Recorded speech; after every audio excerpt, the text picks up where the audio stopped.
তো এটা তোমরা সেদিনকে আগের ব্লগেই দেখেছো, এগুলো বাড়ি থেকে সব এনেছি। এটা হচ্ছে চেলা মাছ, মা বাবা পাঠিয়েছে।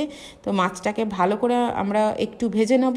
তো এই চেলা মাছের ঝাল করব, ঠিক আছে। তো চেলা মাছের ঝালের জন্য খুবই ইজি, সেরকম কিছু খাটনি নেই। জাস্ট মাছটাকে একটু নুন হলুদ দিয়ে আমরা ভেজে নেব। তারপর সর্ষের তেলে দিয়ে দেবো একটু কালো জিরে ফোড়ন, তাতে দিয়েছি হচ্ছে দুটো পেঁয়াজ কেটে এরকম দিয়ে দিয়েছি, একটু নুন হলুদ দিয়ে দেবো একটু।